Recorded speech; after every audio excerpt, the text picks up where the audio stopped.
بسم اللہ الرحمن الرحیم۔ عزیز طالبات، مجھے امید ہے کہ آپ سب خیریت سے ہوں گے۔ آج ہم اپنی درسی کتاب کے حوالے سے حصہ نظم کا آغاز کرتے ہیں۔ حصہ نظم کے حوالے سے ہمارے پاس جو نظم ہے وہ ہے مناظر سحر۔ جی، نظم کی تشریح سے پہلے ہم شاعر کا تعارف دیکھ لیتے ہیں۔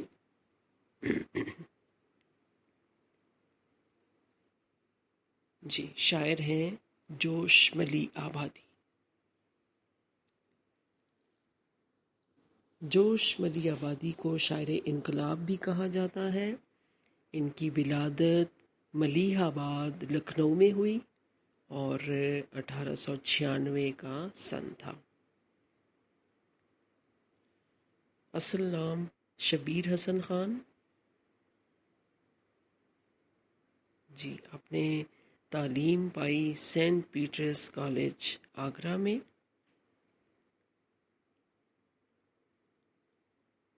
آپ نے ملازمت دارالترجمہ جامعہ عثمانیہ حیدرآباد میں کی اور اس کے بعد نظام حیدرآباد کے خلاف ایک نظم لکھنے کی سزا میں معتوب ہو کر ریاست بدر ہوئے اور دہلی منتقل ہو گئے۔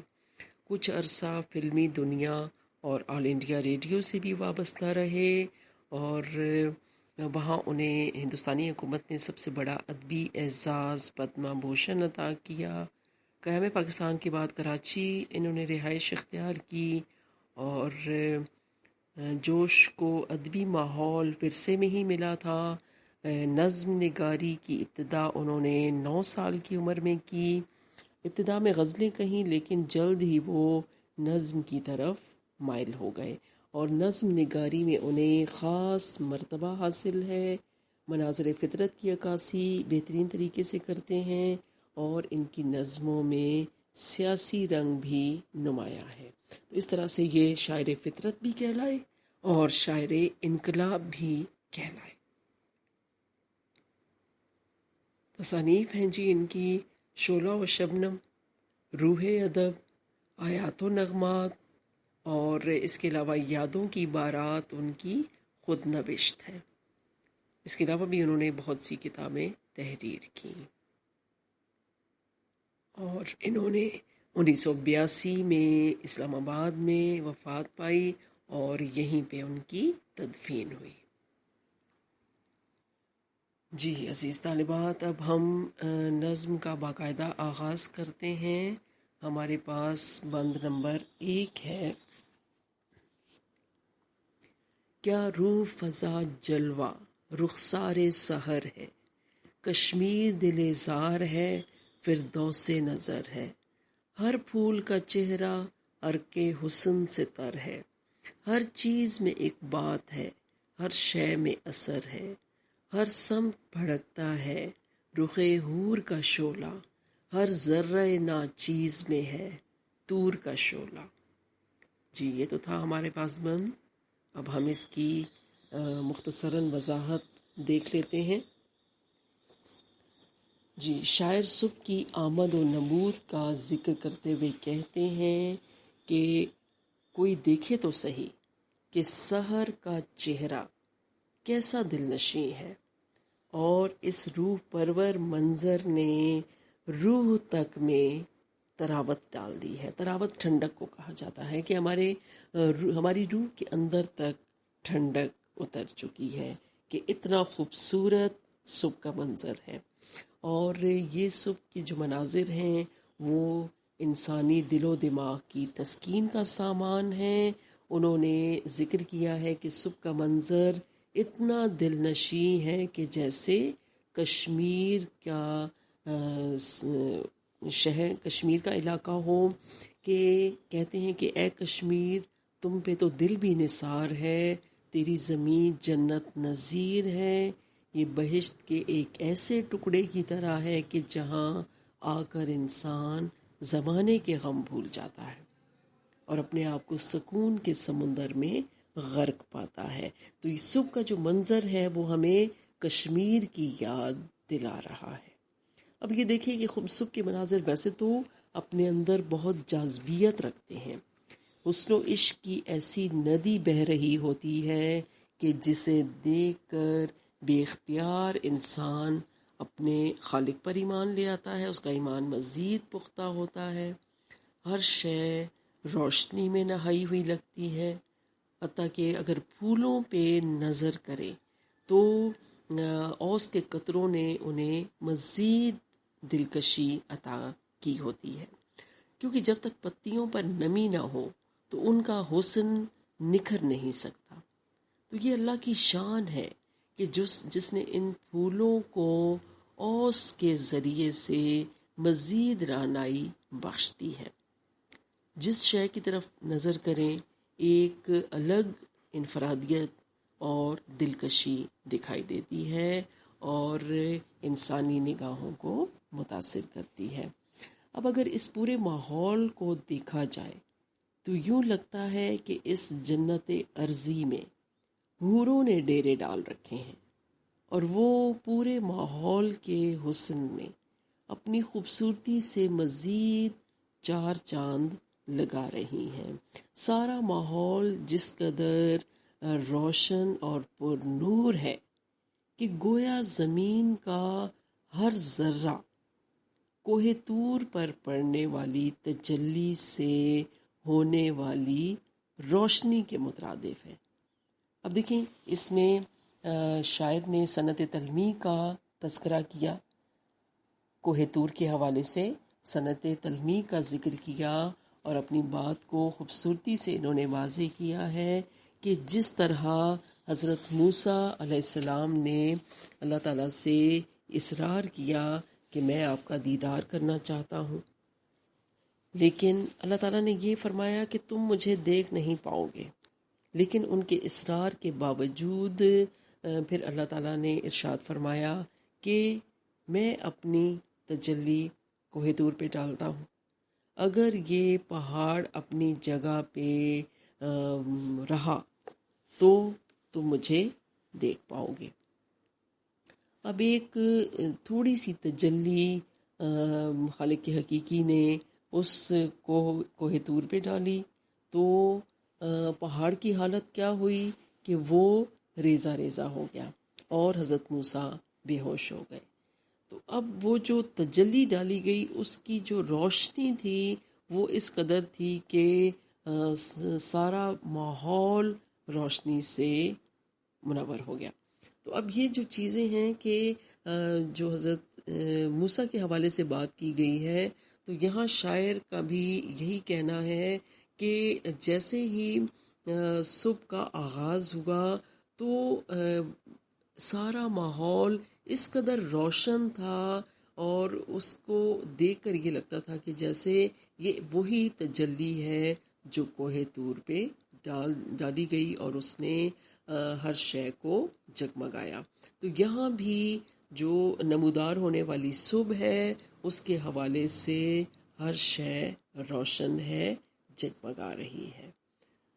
ہم ایسے اہل نظر کو ثبوت حق کے لیے اگر رسول نہ ہوتے تو صبح کافی تھی۔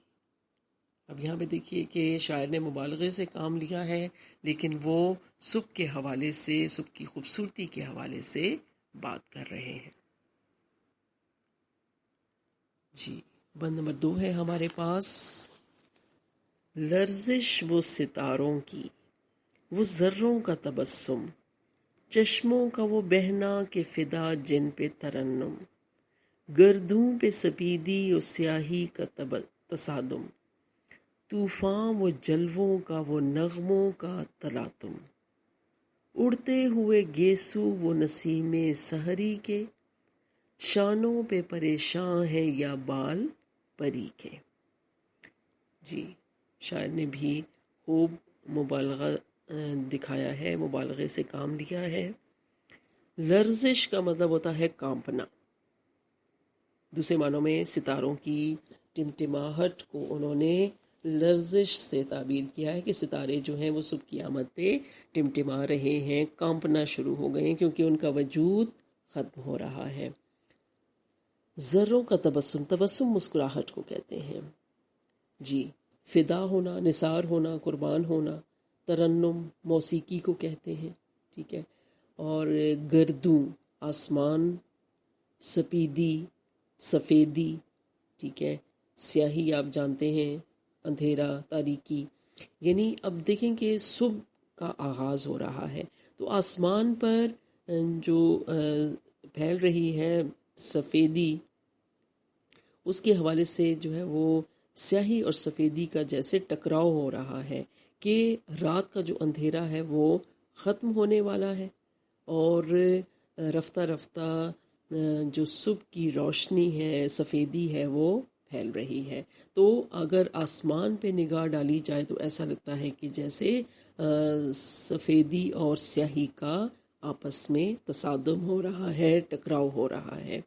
اب اس حوالے سے ایک جگہ میں نے پڑھا تھا کہ جیسے صبح کا آغاز ہوتا ہے تو ایسا لگتا ہے کہ جیسے رات کا جو لشکر ہے اور جو صبح کا لشکر ہے ان میں گھمسان کا رن پڑتا ہے، مقابلہ ہوتا ہے، خوب مقابلہ ہوتا ہے، اور پھر دھیرے دھیرے جو صبح کا قافلہ ہے یا وہ رات کے لشکر پر غالب آ جاتا ہے، ٹھیک ہے۔ تو یہ ایک طرح سے تصادم دکھایا گیا ہے کہ جیسے سفیدی کا اور سیاہی کا آپس میں جو ہے وہ ٹکراؤ ہے، آپس میں جنگ ہو رہی ہے، اور پھر آخرکار جو صبح کی روشنی ہے، سفیدی ہے، وہ غالب آ جاتی ہے۔ جی، نغموں کا تلاطم، تلاطم کہتے ہیں سیلاب کو، طوفان کے معنوں میں بھی آتا ہے۔ گیسو زلفوں کو کہا جاتا ہے، اڑتے ہوئے گیسو وہ نسیم سحری کے۔ اب نسیم سحری صبح کے وقت چلنے والی ٹھنڈی ہوا کو نسیم سحری کہا جاتا ہے، اور نسیم سحری کے گیسو کہاں سے آ گئے؟ آپ یہ بھی سوچ رہے ہوں گے۔ نسیم سحری کے گیسو سے مراد ہوا کے جھونکے ہیں۔ جھونکوں کو انہوں نے گیسو سے تعبیر کیا ہے کہ جیسے نسیم سحری اپنے بال پھیلاتی ہے تو گویا ہر شے میں جان پڑ جاتی ہے۔ جی، شانوں، کندھوں کو کہا جاتا ہے کہ شانوں پہ بال جو ہے وہ الجھے ہوئے ہیں، پریشان ہیں، یا بال پری کے۔ جی، پری کا ذکر کیا گیا ہے خوبصورتی کے حوالے سے، ٹھیک ہے۔ جلوے کیا ہوتے ہیں؟ خوبصورتیاں، ٹھیک ہے، رنگینیاں۔ یہ تو ہو گئے الفاظ کے معنی، ٹھیک ہے۔ اب ہم اس کی وضاحت دیکھتے ہیں کہ شاعر نے صبح کے حوالے سے جو مناظر بیان کیے ہیں اور خوبصورتی کو نمایاں کرنے کی کوشش کی ہے الفاظ کے ذریعے سے، تو کیا کہنا ہے شاعر کا کہ صبح کی آمد کے ساتھ ساتھ آسمان پر بھی تبدیلی آتی ہے، کہ اس پر موجود جگمگاتے ہوئے ستاروں میں لرزش اور تھر تھراہٹ شروع ہو جاتی ہے، وہ ٹمٹمانے لگتے ہیں۔ ایک تو یہ لرزش اس حوالے سے ہے کہ ان کا وجود ختم ہو رہا ہوتا ہے، ٹھیک ہے، یعنی وہ ظاہر ہے کہ منظر سے غائب ہو جاتے ہیں، نظر نہیں آتے صبح کی روشنی کے حوالے سے۔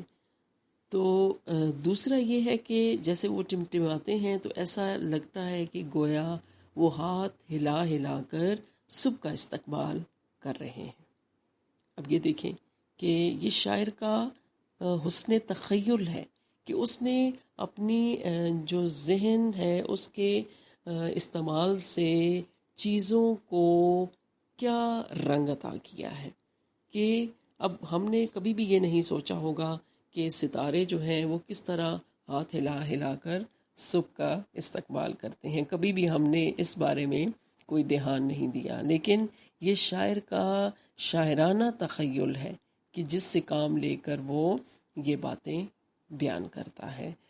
اب ستاروں کی تو یہ بات ہو گئی، زمین کے جو ذرات ہیں وہ بھی مسکرا رہے ہیں۔ کبھی آپ نے ان کو مسکراتے دیکھا؟ آپ نے تو کبھی غور ہی نہیں کیا ہوگا۔ جی، زمین کے ذرات پہ بھی مسکراہٹ ہوتی ہے، اور ایسا لگتا ہے کہ جیسے ہر شے صبح کے کارواں کا خوش دلی سے استقبال کر رہی ہے۔ اور اس حوالے سے اب دیکھیں کہ زمین کے جو ذرات ہیں یا ریت کے جو ذرات ہیں وہ کیسے مسکراتے ہیں۔ اب اگر آپ دیکھیں کہ جب سورج کی روشنی زمین کے ذرات پر پڑتی ہے، یا اگر صحرا ہو تو صحرا کے جو ریت کے ذرات ہیں ان پر پڑتی ہے تو وہ جگمگانے لگتے ہیں، تو ایسا لگتا ہے کہ جیسے وہ مسکرا رہے ہیں۔ اس کے حوالے سے میر انیس نے کہا کہ کھا کھا کے اوس سبزہ ہرا ہوا، تھا موتیوں سے دامن صحرا بھرا ہوا۔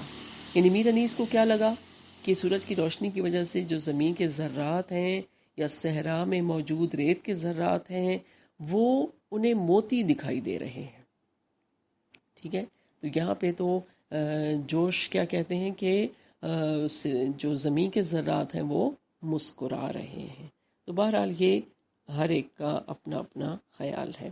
تو شاعر کا کیا کہنا ہے کہ آسمان ہی نہیں بلکہ زمین کے ذرات تک اپنی چمک دمک کے ذریعے صبح کی آمد کا اعلان کرتے ہیں۔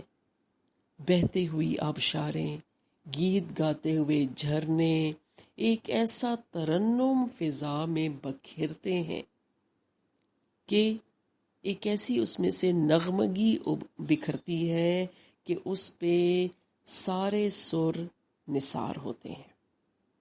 ٹھیک ہے، یعنی آواز مراد ہے کہ یہ جو گیت گاتے ہوئے چشمے ہیں، آبشاریں ہیں، وہ ایسی موسیقی بکھیرتی ہیں کہ اصل میں جو سازوں سے نکلنے والے سر ہیں وہ بھی اس کے سامنے کوئی حیثیت نہیں رکھتے۔ اگر غور سے دیکھا جائے تو لگتا ہے کہ سیاہی اور سفیدی کے درمیان ایک تصادم برپا ہے، یعنی زمین پر صبح کا قافلہ رات کے لشکر پر غالب آنے کی کوشش میں ہے، اور پھر کچھ دیر بعد یہ احساس ہوتا ہے کہ رات کے قافلے نے شکست تسلیم کر لی ہے۔ اندھیرا اپنے تمام لوازمات لپیٹ کر رخصت ہو جاتا ہے اور صبح کی جو روشنی ہے وہ غالب آتی ہے۔ تو اس طرح سحر کا آغاز ہو جاتا ہے، فضا میں تبدیلی آ جاتی ہے، اندھیروں اور تاریکیوں سے روشنی کی طرف سفر شروع ہو جاتا ہے۔ اب آپ دیکھیں کہ یہ جو نغمگی یا موسیقیت کا ذکر کیا گیا ہے تو کیا ہے؟ گیت گاتی ہوئی ندیاں ہیں، بلندیوں سے گرتی آبشاریں ہیں، بہتے جھرنے ہیں، میٹھی بولیاں بولتے پرندے ہیں۔ مسلمانوں کے ہاں قرآن کی تلاوت کی آواز ہے، ذکر پاک کی آواز ہے، مختلف جگہوں پہ موجود مسجدوں سے اٹھنے والی اذان کی آوازیں ہیں۔ یہ سب چیزیں مل کر ایک سحر زدہ ماحول کو جنم دیتی ہیں، اور ایسا لگتا ہے کہ جیسے انسان اس پورے ماحول کے سحر میں آ چکا ہے۔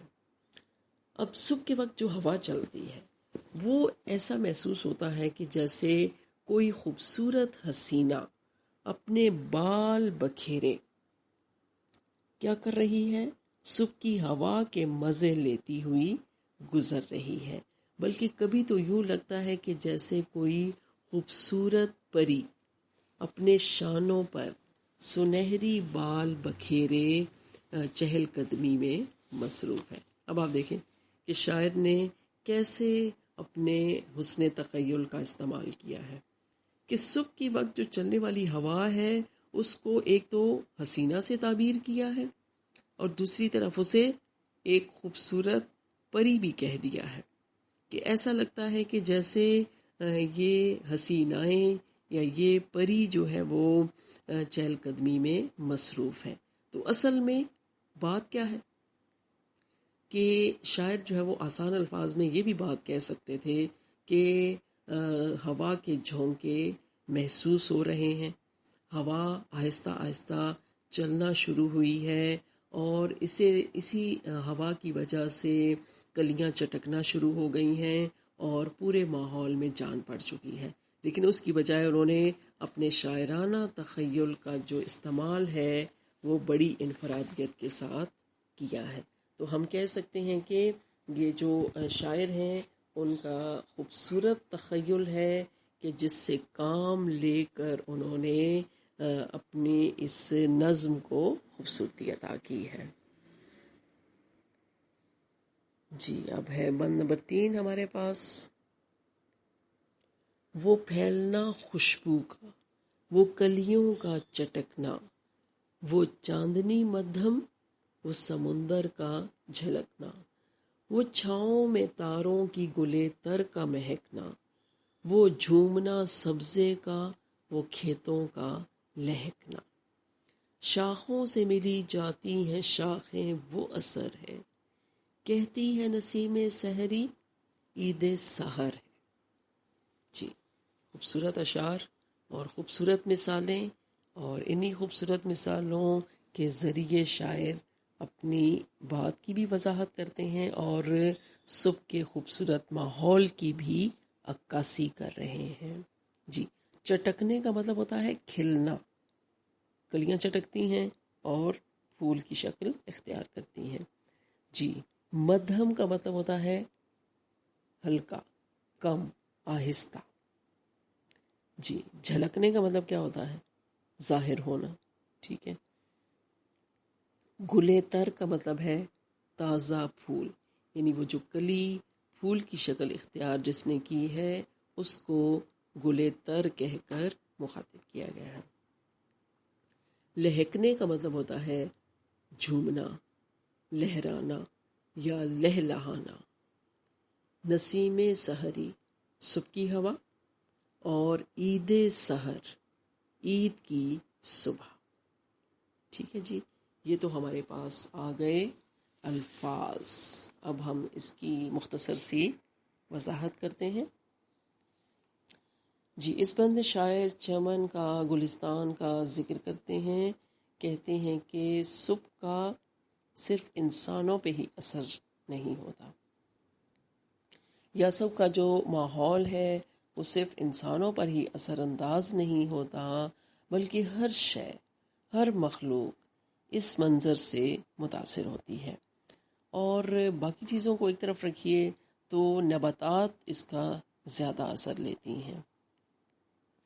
جی شاعر مزید کہتے ہیں کہ یہ صبح کا ہی فیضان ہے کہ روشنی پڑتے ہی کلیاں کھلنا شروع ہو جاتی ہیں، اور بات صرف یہاں تک ہی محدود نہیں کہ کلیاں کھلنے کے بعد مسحور کن خوشبو پھیلانا شروع کر دیتی ہیں، اور اس طرح سارا ماحول معطر ہو جاتا ہے، اس سے زندگی حسین تر لگتی ہے۔ دوسری طرف شاعر یہ کہتے ہیں کہ چاند کی مدھم روشنی پورے منظر میں ایک نیا حسن بھر دیتی ہے۔ سمندر میں لہروں کا اتار چڑھاؤ، تاروں کی ٹھنڈی روشنی، چاند کی چاندنی، یہ سب چیزیں ایک الگ ماحول پیدا کرتی ہیں اور آنکھوں کو بھی بھلی لگتی ہیں۔ اب دیکھیں کہ سبزہ جو ہے وہ ویسے بھی شبنم کے قطروں سے مزید نکھر جاتا ہے اور آنکھوں کی ٹھنڈک کا سبب بنتا ہے، اور جب اس سبزے پہ شبنم کے قطرے پڑتے ہیں تو لگتا ہے کہ جیسے سبزہ بھی اس پانی سے نہایا ہوا ہے اور مزید نکھر گیا ہے۔ اب یہ دیکھیں کہ شبنمی پانی جو ہے وہ ان پھولوں اور سبزے کے لیے آب حیات کی طرح ہے، یہ زندگی کا پیغام ہے، اس سے پودوں اور کھیتوں میں جان پڑ جاتی ہے۔ اور شاعر کا کیا کہنا ہے کہ اس سارے منظر میں مزید زندگی کی لہر تب دوڑتی ہے کہ جب نسیم سحر چلتی ہے اور درختوں کی شاخیں جھوم جھوم کر ایک دوسرے سے گلے ملتی ہیں، خوشی کا اظہار کرتی ہیں۔ اور جس طرح عید کا دن ہم سب مسلمانوں کے لیے خوشیوں کا پیغام لے کر آتا ہے، لوگ اپنی رنجشوں کو بھلا کر خوش ہوتے ہیں، ایک دوسرے سے گلے ملتے ہیں، تو صبح کے وقت پودوں اور درختوں کی جو ٹہنیاں ہیں وہ بھی جھوم کر گلے مل رہی ہوتی ہیں، تو ایسا لگتا ہے کہ جیسے سحر کی آمد ہے، جیسے یہ جو صبح کا اعلان ہو رہا ہے یہ ان کے لیے عید سحر سے کم نہیں ہے، اور ایسا لگتا ہے کہ جیسے ہر صبح ان کی عید ہو رہی ہے، اور یہ جو اوقات ہیں، یہ جو خوبصورت لمحات ہیں، وہ ان کے لیے صبح کی عید کی صبح سے کم نہیں ہے، اور ان سب کے لیے عید کا دن آج ہی ہے۔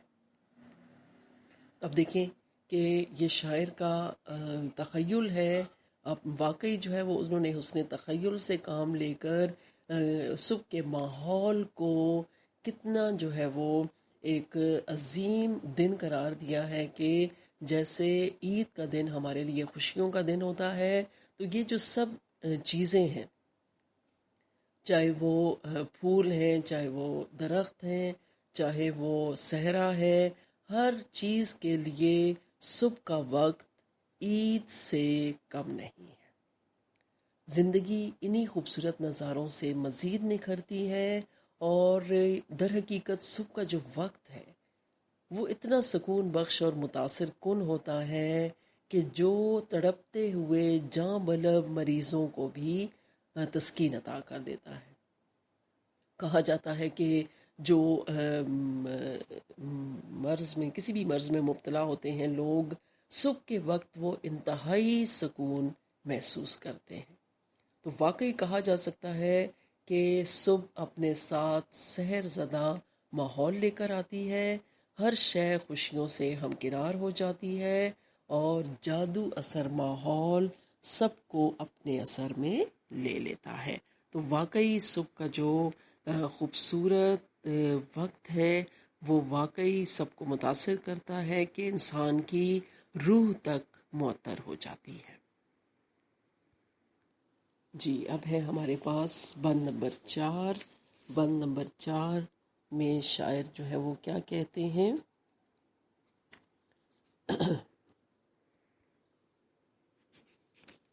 جی، خن کی وہ بیاباں کی وہ رنگینی صحرا، وہ وادی سرسبز و تالاب مصفا، پیشانی گردوں پہ وہ ہنستا ہوا تارا، وہ راستے جنگل کے وہ بہتا ہوا دریا، ہر سمت گلستاں میں وہ انبار گلوں کے، شبنم سے وہ دھوئے ہوئے رخسار گلوں کے۔